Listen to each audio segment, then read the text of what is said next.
Hello everyone and welcome to our ThinkTree webinar this evening. We are very lucky to have Dr. Deepa Apté joining us again. Hi Deepa. Hello, hi. And let me just start this. Okay, so this year we're really focusing on, this one we're focusing on new year and Ayurvedic approach to new beginnings. And quick word about ThinkTree for those who aren't members or don't know us. We like to call ourselves more than a professional association because although we offer the normal membership and insurance, we're very much like to be on the cutting edge of stuff that is being introduced and thought and our approaches, and particularly we like to support training providers and offer really the widest bundle of incentives we can for our members, because we think that is the way to be, and also very much having an integrative viewpoint where we come from.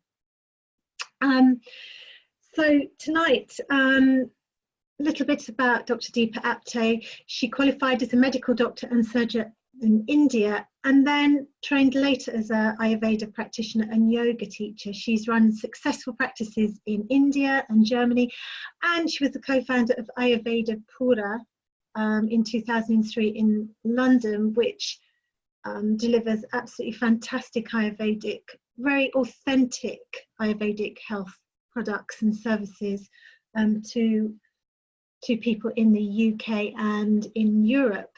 Well, actually around the world, Deepa, in fact. As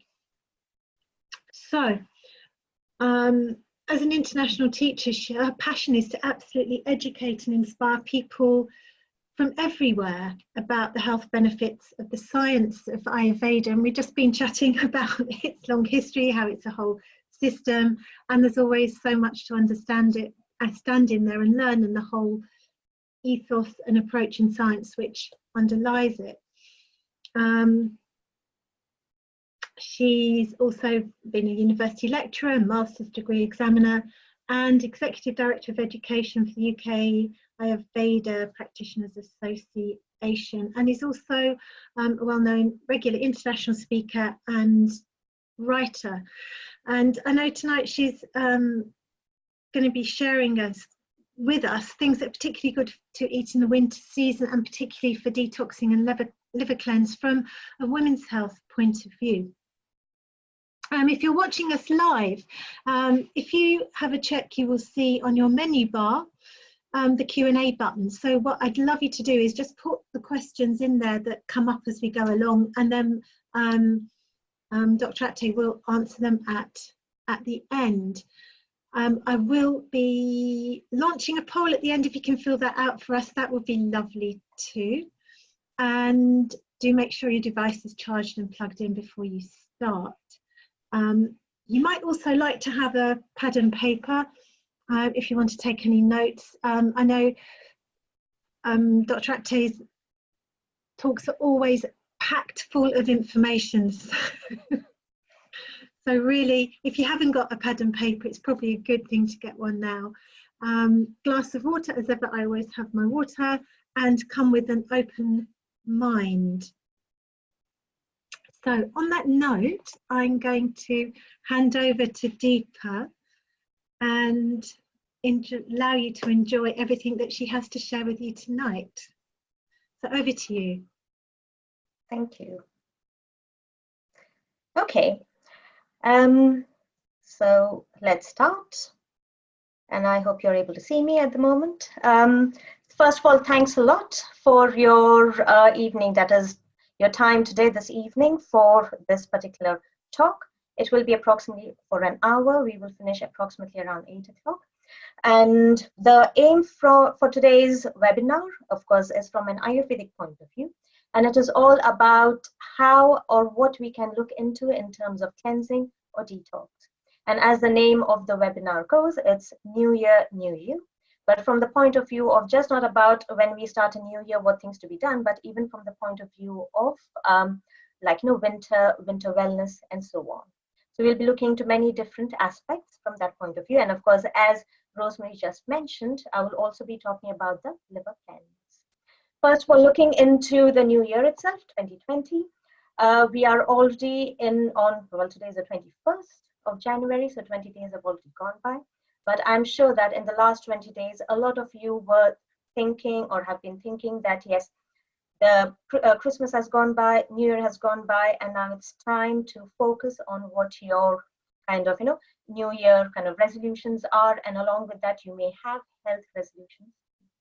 And you may have seen that it's just not about Christmas or New Year's, but literally starting from probably from Halloween's or a bit before that, we start kind of celebrating. That means through that, probably there may have been plenty of food or plenty of alcohol. But not only that, it could also be like, little sleep. Maybe many people have had their Christmas kind of, dues and parties and New Year's and everything. And along with that, probably a change of weather. And of course, it has gone cold. Along with that, probably it could even be that because of this change of weather, people may start feeling a bit sad, a bit kind of low, sometimes depressed. So all of this affects our health. And as we're getting into or towards this kind of New Year beginning, then these thoughts start arising. Okay, fine, I am experiencing all of this, or this is what I have done. So how can I change my lifestyle to be able to improve, of course, including body, mind, emotions, and literally generally health from inside. So in a way, what you could look into it is we've enjoyed our holidays, and now it's time to bring that focus back on ourselves and our health. Now, when we talk about health and around this time, people always think about a detox or a cleanse. But then also to remember that whenever we use the term detox or cleanse in Ayurveda, it's not just about focusing towards losing weight or focusing towards going to the gym and exercising. That is not necessarily the only aim of detox or cleanse. Now, when we're talking about detox or cleanse, many other things can also be included. And I'm just going to quickly share something for you to see what it is. So, and that is going to be the next slide. There you go. So you will see that, when we talk about detox and cleanse, it is also about better sleep, a calm mind, better appetite, better skin, probably weight loss. And if you do have any kind of presenting symptoms or complaints, the aim is to see some changes or improvements in that too. So all of these are various things that people are always looking into around this time of the year. And talking about which, you will see that the first thing that comes to our mind is I've eaten a lot, I've had lots to drink. How do I get rid of that excess effects of those, the alcohol or foods from the body, and especially weight?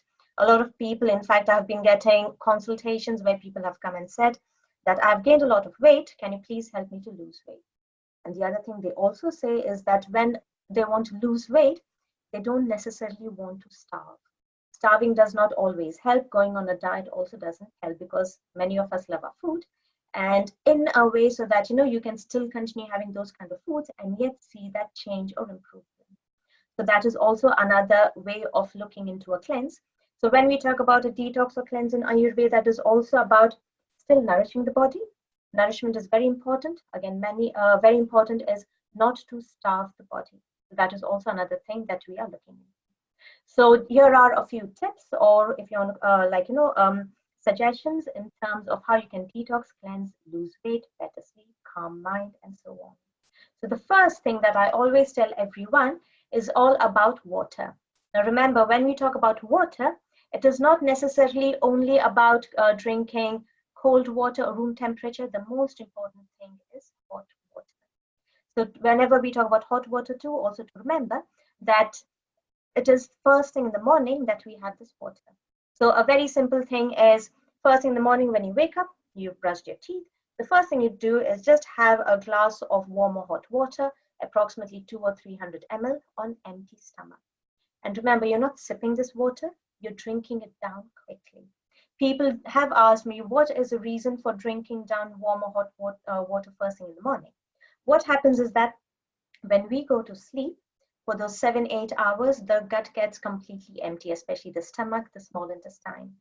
That means after those 7-8 hours, whatever you eat or drink first thing in the morning will get quickly absorbed into the system. And when this warm or hot water gets absorbed into the system, then it has this flushing action on all the tissues. That means any excess alcohol effect or excess food that you may have had, this warm or hot water helps to get rid of these kind of toxins or effect of alcohol and food from the body.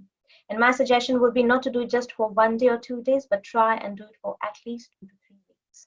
You will be amazed that when you start doing this first thing in the morning, warm or hot water on empty stomach, first of all, actually helps to get rid of or correct constipation. And in Ayurveda, we believe that if there is constipation, or rather, constipation is the cause of approximately 70 to 75% of all illness and diseases.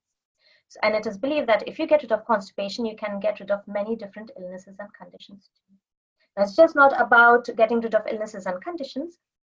Once you correct constipation, that also helps towards weight loss, and especially for women. It's not just about weight loss in women, but if you were to correct constipation in women, then it will also help to correct presentations like irregular periods or PMS or painful periods, that is dysmenorrhea. So just a simple suggestion or tip of drinking warm or hot water first thing in the morning will really help towards all these illnesses and conditions. So remember, 200 to 300 ml of warm or hot water on empty stomach first thing in the morning. So that's the first thing. Now the second thing that will really help, of course, now during this time, if you're looking to cleanse or detox, are smoothies. So I'm going to again share one more slide with you in terms of detox and smoothies. You will see that I'm just going to do this first, so you'll have it with you. Now the first example that I've given over here is a fruit smoothie. So this is not just one example. There are many different smoothies that you can try, but this is just one of those. You will see that over here we have got combination of various fruits like strawberries, raspberries, oranges, sweet apples. Remember, all of these have to be on the sweeter side, not sour or astringent, because you will see that excess, the effect of excess alcohol or food, when you have something sweet to eat, then it helps to nourish the body. And then that nourishment actually helps to cleanse out all the not so good effects of alcohol, food, and anything else. But then two other things that I've also mentioned over here is, first of all, fresh grated ginger, either 1/2 inch or 1 inch to be grated and put in your smoothie. But now very important is not to have the smoothie cold. It has to be warm. So best is to add probably 50 ml of warm or hot water to your smoothie. And I have also mentioned one other kind of Ayurvedic mix called as the daily detox mix. Of course, this is sold by my company Ayurveda Pura, so if you want, you can look up over there. But in principle, this is a combination of certain spices or herbs like cinnamon, and it also has got something called triphala. And probably you may all have heard it, that triphala is one of the best cleansing or detoxing herbs or a combination of fruits in Ayurveda. So this particular smoothie, if you're looking to have, the best time to have this is either for breakfast in the morning or probably around 11 o'clock. Now, the reason why fruits is because fruits is full of various vitamins. When we have eaten a lot, especially alcohol or any changes in terms of weather or kind of, season, anything like that, vitamins really help to cleanse the body. So smoothies is something that you will be going for if you're looking to cleanse for the next month, I would say. So maybe around 9:30 in the morning, 9 o'clock, or around 11 o'clock. So first of all is fruit smoothies for cleanse and detox. Once again, to remember from the point of view of women's health, sweet fruit smoothies with fresh grated ginger. And if you want, you can also add turmeric along with the daily detox mix. Now, this particular fruit smoothie is also now very, very good for women who may be suffering from endometriosis, or it is also very good for someone who may be suffering from PMS or painful periods. So that is the first thing about fruit smoothies. Now, the second one that I've put over here is green smoothies. Now, the recipe that I've put over here is only cucumber and coriander leaves. Sorry, I think there is a typo in my coriander word. So anyway, so cucumber and coriander leaves. Remember, these have to be fresh. That means fresh leaves, handful of coriander, and cucumber probably half. In Ayurveda, we believe that first of all, anything that is green has got bitter qualities. And now anything that is bitter has got very good anti-inflammatory or cooling properties. And you will see that especially if you have had excess alcohol to drink, or if you have had too much spicy food to eat, then your go-to kind of recipe or ingredients will be green vegetables or bitter vegetables, including salads. So that is one other thing. And of course, in the recipe, I also mentioned fresh grated ginger. Along with that, if possible, to add some warm or hot water. As I said earlier, nothing cold, especially when it is really cold outside. If you were to drink something very, very cold, then the body from inside may go in a state of shock. Because from inside, the body is trying to heat up, warm up. That means the digestive fire is also quite strong.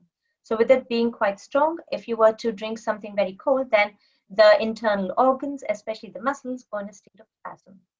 And if that were to happen, then the body does not, or the gut, the digestive tract, cannot digest food properly.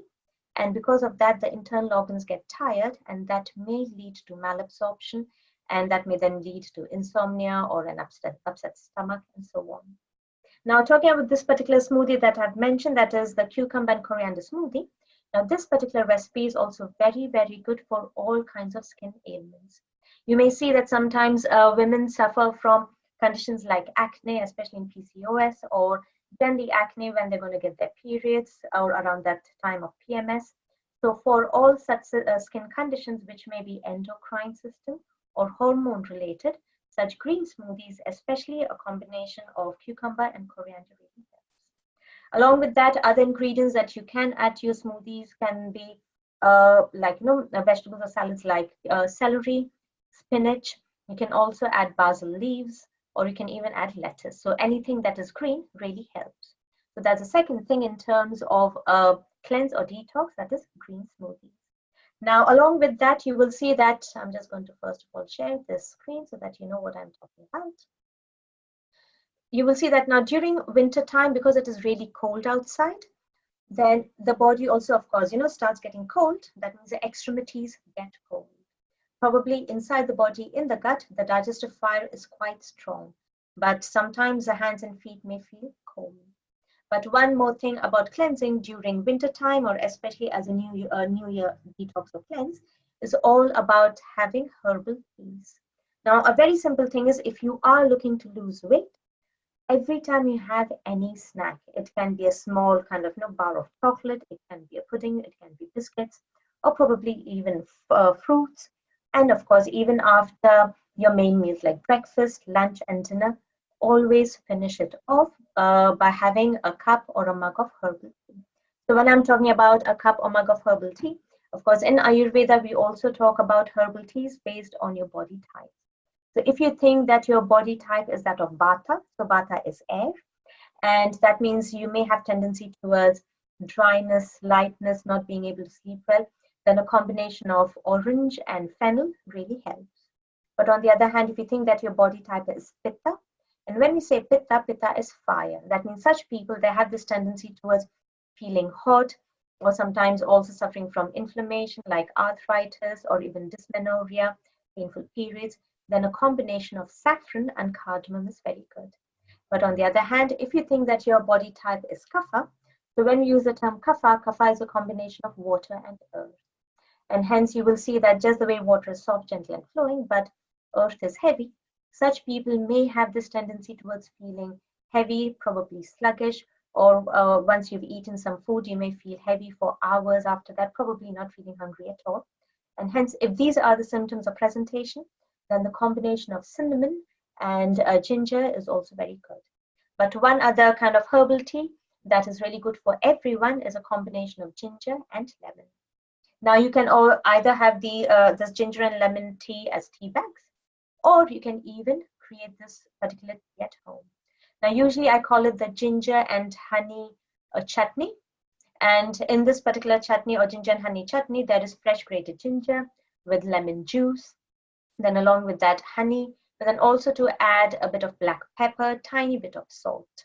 And what you can also do is you can just make a big batch and keep it in the fridge and just take probably half or 1/4 teaspoonful of this particular ginger honey chutney in a glass of warm water and have it 3-4 times a day.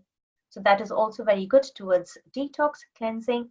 Then that also helps towards weight loss. Not only that, if you were to have this ginger honey chutney with warm water after every meal, then if you do have a tendency towards sinus congestion or asthma or congested chest, then that particular chutney will also help a lot. That means that chutney in warm or hot water. But in general, warm herbal drinks, then when I say warm herbal drinks, generally herbal teas after each meal, and remember, after anything and everything that you eat. You will be amazed if you were to do that. Your attitude towards things will change. You feel more fresh, you will feel more active, and you will see that you will have more energy. So that is about herbal teas or anything warm to drink after every meal. Now, one more thing now during winter time that you will experience and see is that because it is so cold outside, the body not just becomes cold, but it also becomes dry. So it is that quality of cold and dry. But then again, because it is cold and damp out there, that means it may be either snowing or it may be raining. So because of that, there is that heaviness also in the body. So we believe in Ayurveda that during winter time, especially now when it is getting really cold, warm oil massages are very good for the body and for the skin. Now, when we talk about warm oil massages, you can either go for massages or you can also do it at home. I'm just going to share this one other slide. Now, when I say oil massages at home, you can also do foot massages for yourself in the evening or a tummy massage. If you are looking to detox or cleanse, then tummy massages are highly recommended in Ayurveda. And the best time to do this is probably in the morning, if it is possible, before your breakfast, or in the evening before your dinner.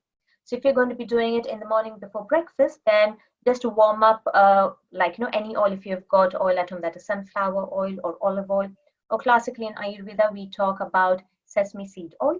Or if you do know a bit more about Ayurveda, then oils based on your body type. So you can use that also. But if not, any oil that you have in your kitchen. Having said that, in Ayurveda, we also say that Ayurveda begins from your kitchen. You will see that all the suggestions and remedies that we talk about, these are nothing but foods, herbs, spices, or oils that we would have otherwise used for cooking. And then that is what we are using as remedies for ourselves, either on our skin or within the body. And of course, then talking about oil massages, in Ayurveda, there is also another saying. We say that do not put anything on your skin that you can't put on your tongue or in your mouth. That means anything that goes on your skin should be so safe that even if you're to ingest it, it will only benefit you and never harm you. So going for oils that are best suited for you and the ones that you're able to take it internally. So coming back to massages, so tummy massage, as I was talking about it. So if you're looking to detox or cleanse, then all that you need to do is just take some warm or hot oil. Again, hot oil is very important. Because in Ayurveda, there is a saying that there is no Ayurveda without heat and there is no Ayurveda without oil. Because when we apply hot oil to our skin and massage, the temperature or the heat of that oil, when massaged into the skin, helps to open up all the pores. And when these pores are opened up, then all the toxins come up to skin level. So one thing also to remember that when you're going to be doing these tummy massages, as I said, of course, before you eat anything or before breakfast, but even better will be before you go for a shower. Because as these toxins are coming up to skin level, it is very important that you wash away these toxins from the skin. So yes, so the best kind of routine that you can follow, as I was saying earlier, start your day with warm or hot water on empty stomach, first thing in the morning, drink it down. Then after that, if you want, you can have any of the herbal teas.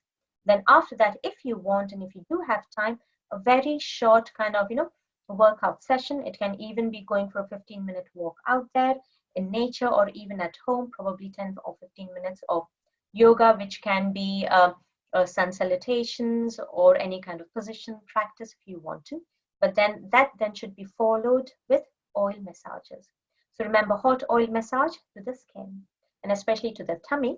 And when you're massaging the tummy, remember to take that hot oil, apply to the tummy, and remember always clockwise motion in terms of direction, because that is how the colon flows in the abdomen. So when you're doing this big clockwise circular motions with your hand, then after that followed by short circular strokes or motions all over the tummy. And then after that, you can do something called as like side to side strokes. If this was a tummy, then you're just massaging your tummy side to side. And then lastly, finishing off with circular strokes on the tummy. You will see that when you start doing this in the morning, it will definitely help you correct constipation. But then not only that, the hot oil also helps to melt away that fat or adipose tissue that may have been accumulated in the tummy region, probably because of food or alcohol or any other condition. So after you've massaged the tummy for maybe probably 5-10 minutes, and then to go for a hot shower. And this time also, when you have this hot shower, also making sure that that hot water falls on the tummy for a bit, because it's like a steaming effect. And that also further helps towards cleansing. Now you would do the same thing once again in the evening too. Remember, before your dinner. So if possible, at home in the evening, and of course, if you do have time, then first any kind of physical activity, exercise, then hot oil massage to the tummy, circular strokes to the tummy, massaging, and then after that going for a shower, and then after that having your evening meal. So that is something that is followed morning and evening in terms of massages for a detox or a cleanse. So now when I'm talking about detox or cleanse, as I mentioned earlier, that I'll be talking about the liver cleanse too. Now, when we talk about a liver cleanse, I'm just going to change the slide for you so that you can see. You will see that now when we're talking about a liver cleanse, it's going to go up. What is really, what do we mean when we say Ayurvedic liver cleanse in Ayurveda? Remember, liver as an organ for us is very, very essential, very important. It is believed that when we eat food, it is just not food, but any kind of emotions or external stimuli that we take into our body. First, these emotions, foods, even alcohol, water, fruits, everything that we eat, drink, or take into the body, of course, gets digested in the stomach by the digestive fire.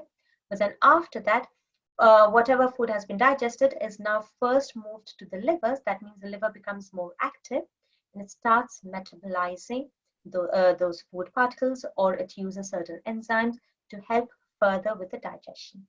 Now, it is believed that if the liver in any way gets affected or is not working very well, then that will affect the health overall afterwards. In fact, in Ayurveda, for us, liver is so important that without cleansing the liver, we believe that we can't do anything else, and hence the liver cleanse is quite essential. Now, when we talk about the liver cleanse, what you have to remember is that in Ayurveda, liver is looked at as a pitta-related organ or a fire-related organ. And that means it accumulates heat. When heat gets accumulated in the liver, it is important that this heat is removed out of the liver regularly. So I do have people asking me, how often can I do a liver cleanse? So if that is the case, then the best way is, like I usually say, is like once every 6 months. Because over those 6 months, a lot of heat gets accumulated in the body, and through the liver cleanse, the body can get rid of it. But now, understanding from a woman's point of view, you will see that once a woman attains puberty, that means when the menstrual cycle begin, that means periods every month. But now when we talk about the menstrual cycle or periods, all of these functions are hormone related or endocrine system related. Now in Ayurveda, the endocrine system or the hormones once again is a pitta related function or attribute in the body. And you will see that that means every month whenever ovulation takes place, there is a change of heat or temperature in the body. The endocrine system becomes quite active and then might kind of cool down. Then once again, just before the periods, approximately a week before the periods begin, once again, the endocrine system or the hormones, they become very active. And with the periods, again, there may be slight change. That means every month in the body, the heat is rising up and going down. And before we know, because of external kind of influences or circumstances like stress, any kind of emotional change, or any kind of physical activity, work, family, friends, all of these other external attributes also may increase heat in the body. And gradually this heat or pitta or fire in the liver starts increasing. And if this is not removed from the body, then sometimes and women may talk about conditions that may, things like menstrual irregularities or irregular periods, or even kind of reproductive system problems like fibroids, ovarian cysts, which may then affect the skin or may also affect the thyroid. You will see that mostly it is women who suffer from either under or overactive thyroid, because in Ayurveda we believe that for us women the thyroid is a very, very important organ. or gland in the body, and that also needs to be cleansed. And one of the ways that you can once again regulate thyroid function is through a liver cleanse.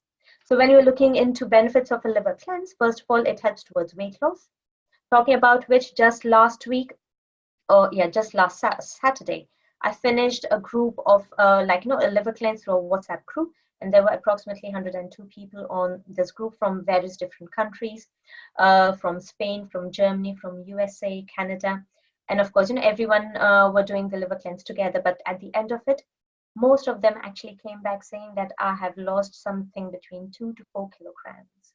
And remember, this was without starving. In Ayurveda, we don't believe in starving, we don't believe in restricting food.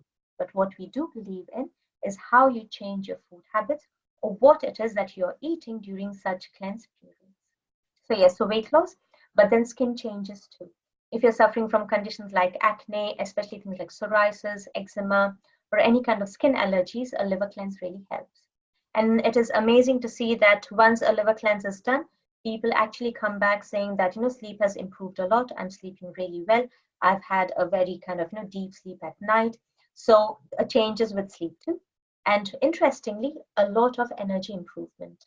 Of course, sometimes when we start any cleanse, the body might feel a bit tired or heavy because the body is not used to the cleanse. But the ultimate result is kind of vast improvement in energy levels and a lot of emotional changes too. You will see that people in the beginning, there may be a bit of, like agitation, irritability, but through liver cleanses, then there is this emotional kind of improvement or kind of detox of all these kind of, heat or pitta related emotions. And of course, very important is changes with the menstrual cycle, being if there's any irregular periods, it will help to correct that. Or I have had clients also do liver cleanse because they were not able to get pregnant or with fertility issues. So a liver cleanse really helps towards that too. So these are the few things that liver cleanse would generally help with. But now coming to what to expect. So when we're saying liver cleanse, what is it? The way I usually run a liver cleanse, remember, liver cleanse is done over a period of 1 week. 1 week is generally more than enough, because when we say 7 days, it is something that you are able to put your energy and that commitment of time to. So 7-day period is what a liver cleanse is best. But then during these 7 days, the way I put things across is we talk about having plenty of soups, smoothies, of course, vegetarian meals. During a liver cleanse, it is very, very important that you avoid certain foods. For example, of course, no alcohol, no meat. It is very important to avoid any kind of meat. Now, when I say meat, in Ayurveda, anything that is animal food is meat. So that also includes things like eggs, fish, chicken, poultry, seafood, so all of that is something that you can't have. But then not only that, the food kind of, habit is slight bit more restricted from the point of view that trying to avoid anything that is too spicy. Remember, we are trying to do a liver cleanse, meaning trying to get rid of excess heat from the body. And if you were to eat spicy food, then it's kind of going against that whole idea of, cleansing the body of that heat. But then what you would also be doing is, doing self-massages at home, either in the morning or in the evening. And you will see that another part of liver cleanse for those 7 days is that we usually start the morning by having 1 or 2 teaspoonfuls of either olive oil or ghee, that is clarified butter, on empty stomach first thing in the morning. I know when I did the liver cleanse, a lot of people, when they read the instructions, they were a bit apprehensive and they were like, oh, oil or ghee, how's it going to be? But it is all about, first for experiencing it. And you will see that in the beginning, of course, it does have a very soothing effect, especially ghee. You will see that ghee has got very good anti-inflammatory properties. So even if not as a part of liver cleanse, one of my suggestions would be that if there is excess heat in the body, especially high blood pressure, or even things like suffering from constipation or excessive loose stools or IBS kind of symptoms, then best is to have ghee, that is clarified butter, probably 1 or 2 teaspoonfuls on empty stomach first in the morning, and follow that with a glass of warm or hot water, where you're literally drinking it down. And I'm quite confident that you will see a lot of good results out of it. And of course, the last thing that you see over here that I've mentioned is that on day 7, that literally, which is the last day of the liver cleanse, we have this 1 day of purgation with castor oil and, as I mentioned earlier, a herb called triphala. Now, both castor oil and triphala are very good to help get rid of heat from the body.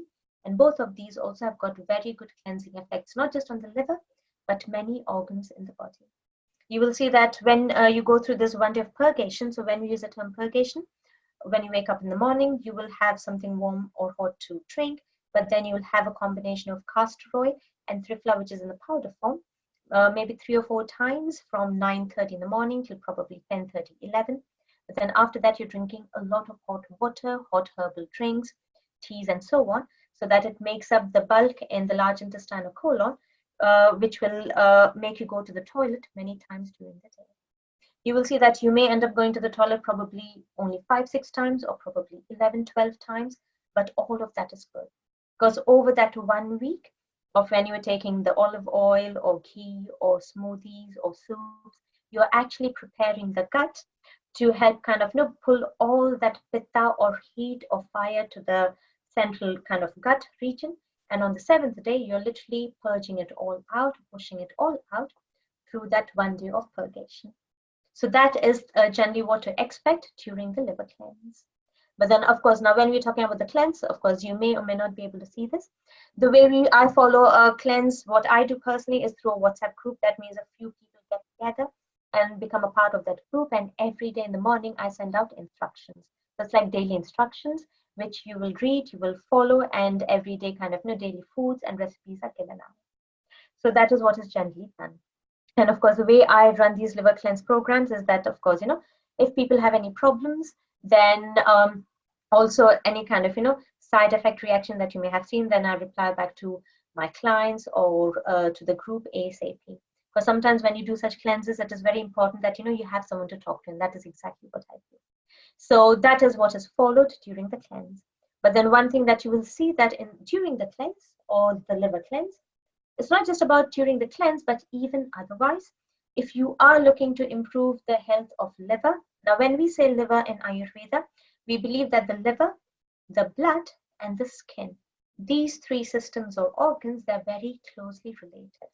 So if you want to see changes in the skin, then we once again go back to the liver. Goes through the blood, the effects are on the skin. So any kind of skin related conditions, a liver cleanse, or any kind of menstrual problems, as I said earlier, liver cleanse. But again, even for conditions like migraines or headaches. So even if you're not able to do a liver cleanse, there are 3-4 different herbs that we talk about in Ayurveda that is best for you to take regularly. First of all, it is triphala. Now, triphala is also known as a cornerstone herb in Ayurveda, and it is made up of 3 Indian berries. And in Ayurveda, there is a saying that, whenever in doubt, always go for this particular herb called triphala, because it helps to balance out all the 3 different doshas in the body. It helps to correct many different ailments, illnesses, along with, correcting inflammation. But very, very important, triphala also has got that anti-inflammatory effect on the liver. So that is how triphala works. Now, the other 2 herbs that are also very good in terms of liver cleanse are neem and turmeric. Of course, a lot of people have already heard about turmeric, because turmeric is something that, we use in our daily cooking as a spice, but then turmeric is also looked at as a herb. Now, both neem and turmeric are very good, first of all, liver cleansing herbs, but they also have very good blood cleansing properties. Along with it being blood cleansing, turmeric and neem also have got very good antibacterial effects, antifungal, antiviral effects. So that is how neem and turmeric help within the body. Now, very quickly, if you're going to be looking to taking triphala, always in the evening, and if you're taking in capsule form, so usually I say 2 capsules in the evening after your meal. And if it is in powder form, then half a teaspoonful of triphala mixed in water, or if you want, you can either even take it in honey or oil in the evening, but remember, always after food. Because triphala has got a purging effect, or purgation being, that effect on the small intestine. Remember, triphala is not a laxative. It does not have an effect on the colon, but it has an effect on the small intestine where the digestive fire is located. So it helps to stimulate the digestive fire. So what happens is that when you have it in the evening, that means as soon as you wake up in the morning, you'll have a proper, complete bowel elimination. That means the stools are eliminated. You will feel light. You will feel more positive and more full of energy. So that is how triphala helps. So, of course, through the stools, But the way it also helps is it actually helps to get rid of heat or fire, that is any excess heat in the body or inflammation in the body through the stools. But now on the other hand, neem and turmeric, these two are very good for like a liver cleansing effect, but blood cleansing properties. Along with blood cleansing, remember, antiviral and antibacterial. So all in all, turmeric and neem also help to get rid of heat from the body. But these two herbs are also used very commonly to get rid of any effects of excess alcohol in the body. So let's say if you're ever looking to go out, probably this now is going to be next Christmas time, most probably, because when many of us are out drinking alcohol almost every night, because you might have your work parties, dinners, dues, or even with families and friends. Now, this is what I call it. I'll call as an anti-hangover mix, and it really helps. So, if you're going to be going out on that evening out, before you go out, have 2 capsules of triphala, 2 capsules of neem, and 2 capsules of turmeric before you go out. And once again, next morning, to have all the 3 together, neem, triphala, and turmeric, next morning again. You'll see that when you have this, all these 3 herbs, they are known to help metabolize alcohol out of the body. Now, it is believed that whenever we have alcohol, the body will take approximately 3 days to get rid of all the bad effects of alcohol out of the body or metabolize it out of the body. But the combination of triphala, neem, and turmeric actually help to metabolize alcohol out of the body literally within 24 hours, which means no adverse effects on the liver or the pancreas or the blood or even the stomach or the small intestine region. Because sometimes people suffer from acidity, ulcers because of excess alcohol intake. It's not just about alcohol, that these 3 also help with any kind of, excess food intake or heaviness in the body. And you'll see that I've also mentioned one other herb called as guglu. Now, guglu is also known as a scraping herb.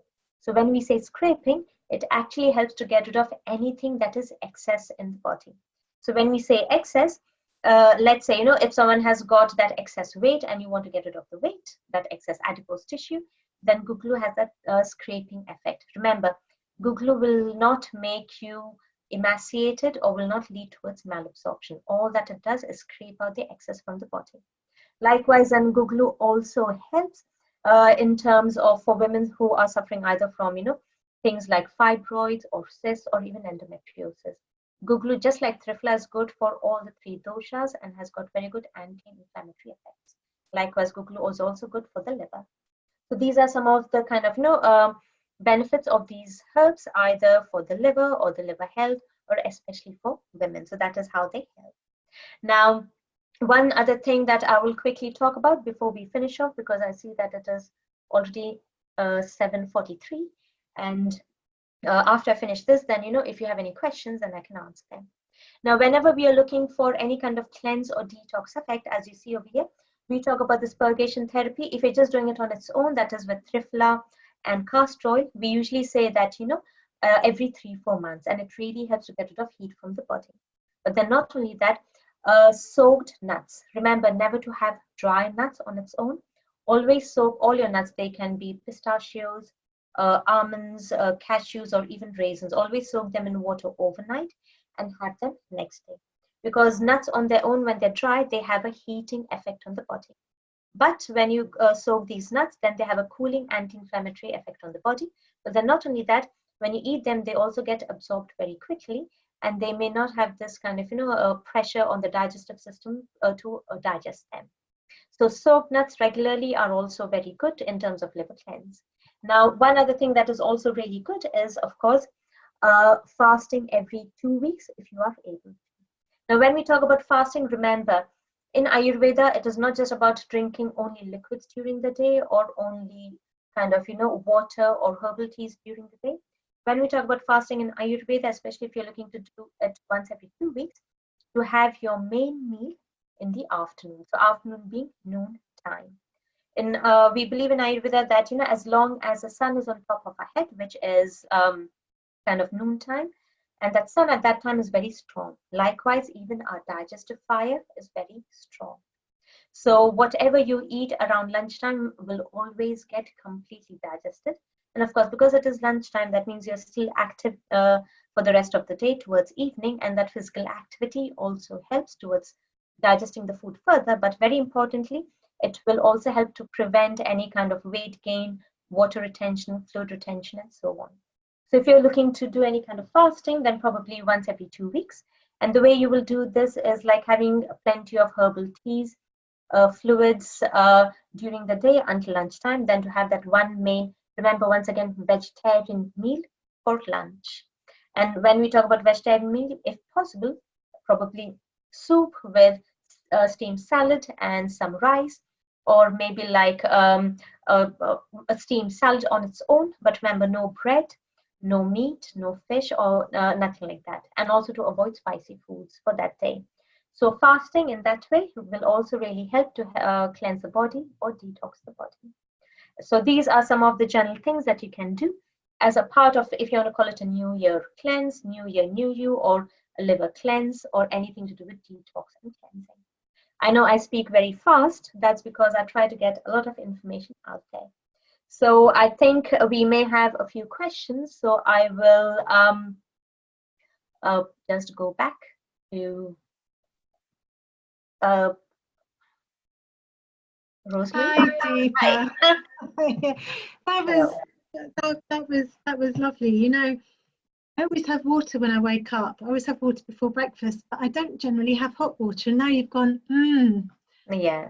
I should really, really warm that up, because I never have breakfast without drinking water. But yeah. Sure. Would that change in the summer? In the summer, would it matter if it was not hot, do you think? In summertime, probably warm water is better rather than cold. See, you know, classically back in India, we say room temperature water. But in India, room temperature for us is still warm, hot. But in colder countries, it gets really cold, you know. So what happens is that when the internal environment, as we know, is like 36, 37 degrees, you know, approximately. And when we drink very cold, then the internal environment goes in a state of shock. Because what the body is trying to do is heat up that water first. And in that whole process, we are losing a lot of energy in heating up the water rather than using that energy in digesting the food. So that is how, you know, we look at it. Yeah, I will amend my ways. Yeah. I had a question from Jana, and Jana said, Ayurveda doesn't usually recommend uncooked foods, especially vegetables. Why are green juices allowed? Again, when we talk about green juices, again, to mention that it is not vegetables that we are turning into a juice, but it is green salads. For example, we never cook cucumber. Cucumber is always eaten raw. Coriander, of course, we may cook in put in cooking, but it is more of a garnish, or maybe in dal and so on. But coriander can also be had, you know, raw on its own if you want. Of course, in Ayurveda, we talk about cooking foods, but there are still certain exceptions where, you know, you don't have to cook them. And the first exception is fruits. In Ayurveda, there is a saying that you either kind of, you know, eat fruit alone or you leave it alone. So when we say that, what it is also meant that we first of all don't cook the fruit, but we won't even mix it with anything else. So the only other things that you can mix these fruits with is certain Ayurvedic herbs or spices. So spices can also be cinnamon, cardamom, and so on. But we never mix fruit with grains because we don't cook fruit. Likewise, now when we're talking about vegetables, most of the vegetables are cooked, but there are still certain ones that can be had in the raw form. And the ones that we have in the raw form actually come under the category of, you know, therapeutic herbs or medicinal substances. So just to answer her question, no, there is an exception where certain salads or leaves which can still be had raw. Wonderful. I think the next question that came in was from Kavita. Hi, Kavita. And she says, can we use coconut oil for massage? Yes, you can use coconut oil for massage, but again, it is very important to remember as to where you are located. You will see that, you know, nature is great, nature is beautiful. Based on how the environment, the season, or the geography is, that is how even Mother Earth produces certain plants, certain, you know, fruits and so on. Coconut is a more tropical fruit, and you will see that coconut is used a lot in, let's say, places like India or in certain countries of Africa because it helps to cool down the body. So if you're going to be using coconut oil during more warm or hot weather, then it is fine. But if it is really cold out there, then coconut might have a very too much of a cooling effect on the body. You will see that it also goes with the way coconut looks. When it is hot there, coconut oil, becomes liquid, but when it goes cold, it becomes solid. That itself shows that when temperature changes, then even in the body, then this coconut oil will start blocking all the channels. So best is to use coconut oil only when it is warm or hot. Otherwise, in more colder kind of environment, we talk about sesame seed oil, because sesame seed has got a more warming effect. Maria actually said, will we be able to keep the presentation? I wasn't quite sure whether she meant, Maria, if you can maybe just confirm, because there will be a recording link sent to you, but I don't know if she actually meant the actual slides. I mean, it might be easier if she watches the recording link and then she can just, I think that's probably the easiest thing. Sure. Now, Sharon Simpson, hi Sharon, asked, are these herbs safe to take? So when you had the screen with the 4 herbs up, she said, are the herbs safe to take if you're breastfeeding? Yes, all these herbs are good, but the only one that I would say no to is neem. Okay, so neem is best to avoid, but guglu is fine, turmeric's fine, even triphala is fine. Again, to explain why no to neem is because neem has got a cooling but a drying effect. So breastfeeding is a time when it's nourishment, breast milk production. So we are focusing on the breast milk nourishment. So neem might dry it out. So best is to avoid neem during breastfeeding time. But all the other herbs are good. Brilliant. And one of our attendees has said, what effect would the detox have if you were taking medication? For instance, she says antidepressants. Yeah, actually, the way I work with all such cleanses and programs, I also bear in mind, medications that people may be taking. So this particular cleanse is actually very good, even if they're on any kind of medication, to continue that medication, but follow this detox or cleanse. Because where I come from in India, there used to be a time when we used to combine both allopathy and Ayurveda. So it's not about saying yes to either of those, but both together, So she can continue with the medication, but do the cleanse along with it. Again, if she is on any antidepressants, again, it is important to understand when she's taking them. So if she takes them in the morning, and for example, I have had clients who are on, thyroid medication first thing in the morning, and thyroid medication says, once you've had that thyroxine, whatever, you can't have anything to eat or drink for 30 minutes. So any medication as such, to remember, first have your medication, wait for 30 minutes, and then you can start with the hot oil or hot water and everything else afterwards. That's brilliant. Just to interject, thanks for everybody who's filled in the poll so far. If you haven't filled the poll in, that would be great if you could just answer the questions. I'd really appreciate that. Now we've got a question from Lakshmi Biswas. Hi Lakshmi. And she says, what is the best way to bathe after Abhyanga? Is it important to use an herb tan or do you use a plant-based soap or shower gel? Yes. See, if it again depends on where you are located. For where I'm here in London, now when we use the term uptan, it is made from gram flour, or people also call it chickpea flour. Yes, you can use that if you want to, but we have to also be practical about our bath and our drainage system.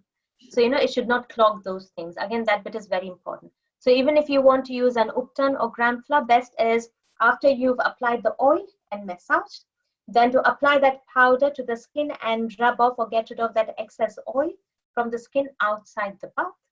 But then when you go in for the shower, then you can use a plant-based soap or a vegetarian sauce, like shower gel, or an organic, like shower gel is more than enough. Oh, brilliant.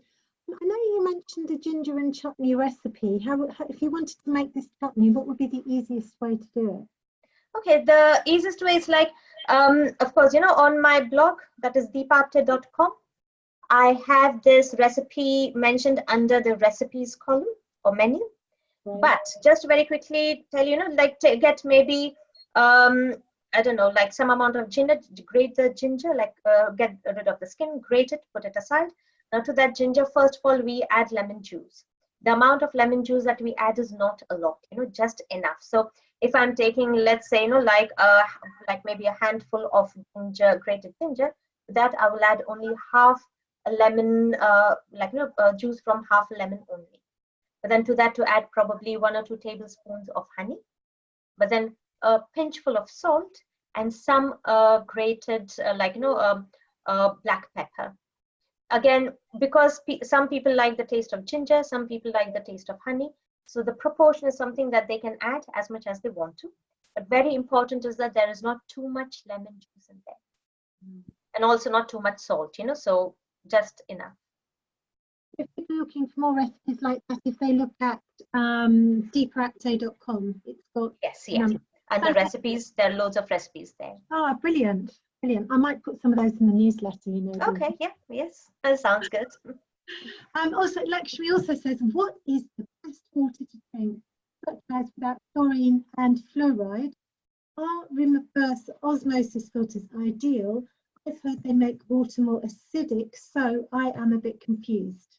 No, sorry, can you repeat that again? I could not hear the question. Sorry, what is the best water to drink? Lakshmi is saying, so for instance, we want to get chlorine and fluoride out of the water, but is there a problem with osmosis filters? And because she's heard they make water more acidic. So she's a bit... of course, we are quite fortunate that, we do have certain, let's say gadgets or technology where you can soften the water, get rid of the excess, chlorine and so on from the water. But nowadays there are many kind of such, machinery, if you want to call, that make the water alkaline. But if for whatever reason that is not possible, then in Ayurveda we say that based on your body type, you store water in certain metal containers. For example, let's say, you have kind of the water's out of chlorine, fluoride, whatever, and you just want to make your water more alkaline. And if your body type is more Vata body type or dry body type, then to store water in a copper container overnight, and then to drink that water next day. So that really helps. But on the other hand, if someone has got Pitta body type or excess heat or inflammation in the body, of course, many years ago, they used to say, store water in a silver container, but we might not be as rich to have a silver container. So what I usually say is, any kind of sterling silver jewelry that you may have, make sure that you've washed it properly, and then to put that jewelry in that, that container of water, so that overnight it gets soaked, and then to have that water next day. Now, if someone has got a kapha related body type, then for such kind of, constitutions, then we suggest that the same thing is done with some gold jewelry. Of course, then many years ago, they said, to store water in a gold container. But I usually say, once again, any small gold jewelry, just to wash it properly so that it is clean. Then, put that jewelry in that container of water and to have that water next day. So that is how, you can even change the energy of the water. Amazing. Would it be useful just in a couple of sentences to just outline how somebody might guess whether they are, if they don't actually know, guess what their dosha tends to be? Okay, yeah. It's just a very key thing. Of course, when we say Vata body type, Vata literally means air. So just the way air is very active, very mobile, such people also, they're very active, very restless, they think a lot, they're very creative. But then because of that excess activity of that air, they may also have tendencies towards, sudden weight loss or insomnia or very dry joints. And because of that, they may have, dry aches and pains. Or if you're looking at it from a woman's point of view, then irregular period. Remember, when air moves very quickly, everything becomes irregular. The irregular period or amenorrhea, that is no periods at all. So all of these are more Vata, qualities, where everything is more movement related, along with dryness, lightness, and coldness in the body. So all of these are Vata qualities. But then on the other hand, when we say Pitta body type, Pitta literally means fire. And just the way fire is kind of penetrating, it's sharp and it is hot, such people also, they're very focused, they're very determined, very ambitious, they know exactly what they want. But then that excess fire may also lead to them feeling very hot all the time. Not just hot, it is hot and sweaty. And that excess fire may also lead to, remember, digestive fire in the tummy. That means, they are feeling more hungry more number of times during the day. So they are the kind of people who may eat more number of times, but they will never either gain weight or lose weight. Weight remains constant. But again, Pitta personalities are such who may then have tendency towards all kind of fire-related problems like, inflammation, infections, including migraines, headaches. So all of these are Pitta qualities. But now when we look into Kapha, Kapha is a combination of water and earth. Just the way water is soft, gentle, and flowing, likewise, such people also, they're very adapting. They just go with the flow. They adapt to anything that is around them. They're not too stubborn or rigid. But earth is heavy. So earth gives that quality of being more stable, more patient. But then what happens when earth doesn't move a lot? That means the way it will show itself in personalities is that they may talk about tendency towards weight gain, or there is excess water. Water could also lead to, like, chest congestion, sinus congestion. But then kapha has earth, and earth is strong, so that also gives them the quality of being strong. So it's strength, mental, emotional, physical strength. So that is how we are looking into different body types. Brilliant. I was also wondering, Deepa, just before we finish, you mentioned if somebody wanted to join one of your WhatsApp groups and Yes. to go on a cleanse or any of the other programs, what would they do? If it is so, of course, if they are at all following, can I share just one last slide? Is that okay? I'll just show you something. So if I've got my Instagram and of course my work Instagram too, but either on Instagram, Twitter, or Facebook, or even via the blog, if they can message or email, or all the details are there for contacting us. If they were to message me, then I can get in touch with them. And just to let them know that the next kind of WhatsApp group cleanse that I'm doing starts on the 9th or 8th of March. I think 8th is a Sunday. So it starts on the 8th of March, which, if I'm not mistaken, is a Sunday. So I'll have to check that date. So it usually always starts on a Sunday and finishes on a Saturday. And I usually try to start these kind of, groups on a Sunday, because they have that one day at home. They can prepare for the cleanse, for the whole week. And because Saturday is a day of cleanse, like, the purgation, that means they are at home, they are not, active, and then they still have that one day on Sunday to take a short break before they can go back to work. So yes, so the next liver cleanse starts on the 8th of March. And once, if they contact me, then I can send them all the details of, like how to prepare for it, and any kind of, again, indications, contraindications. I usually go through all of that too. Wonderful. Wonderful. So again, I am just going to share. Yeah, and say thank you very much to Dr. Apté for sharing her immense knowledge and wisdom. I think you could throw any question at you, Deepa. I try my best. I mean, I'm very fortunate that the way my teaching, like I was taught in India, like that's all about bringing it out there every time I talk about Ayurveda. So I try my best. Really appreciate it. And thank you to everyone who's listening today and who's going to listen in the future. So if you want to follow up with Dr. Apté, do go to ayurvedapuro.com, or you can email them direct to info@ayurvedapuro.com. If you are a member, that's great. You can see the recording of this, catch up for forever. If you're not currently a member, then the recording will be emailed you, and the link is valid for about a week. And again, if you're watching in January 2020, there will be a special joining offer and code for membership in there. So I hope you have a really lovely evening wherever you are. Once again, thanks so much, Deepa. Thank you. No, thanks a lot. And we look forward to seeing you all again at another webinar. Thank you.